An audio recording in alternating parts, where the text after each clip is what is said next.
ഭഗവാൻ പരമശിവന് വൈദ്യനാഥ ഭാവത്തിൽ പ്രതിഷ്ഠയുള്ള കേരളത്തിലെ മഹാക്ഷേത്രങ്ങളിലൊന്നായ കാഞ്ഞിരങ്ങാട് ശ്രീ വൈദ്യനാഥ ക്ഷേത്രം.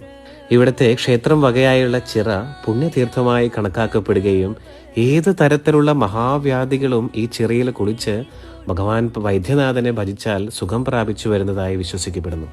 ഈ ക്ഷേത്രത്തിന്റെ അനുബന്ധമായിട്ടുള്ള ഐതിഹ്യ കഥകൾ എങ്ങനെയാണ് പറയുന്നത്.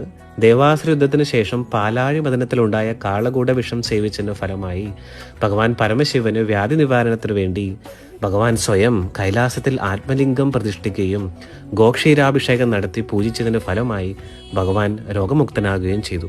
കാലാന്തരത്തിൽ ആദിത്യ ഭഗവാനുണ്ടായ രോഗവിമുക്തിക്കായി ശ്രീ നാരദ മഹർഷിയുടെ ഉപദേശപ്രകാരം സാക്ഷാൽ പരമശിവനെ ഭജിക്കുകയും ഭഗവാൻ പ്രത്യക്ഷപ്പെട്ട് ഈ ശിവലിംഗം ആദിത്യ ഭഗവാന് നൽകുകയും ഭൂമിയിൽ ഈ ശിവലിംഗം പ്രതിഷ്ഠിച്ച് ഗോക്ഷീരാഭിഷേകം നടത്താനുള്ള ഉപദേശം നൽകുകയും ചെയ്തു.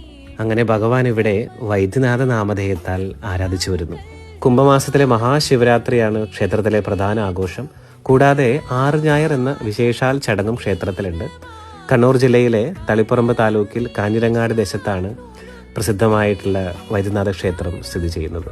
ഭഗവാൻ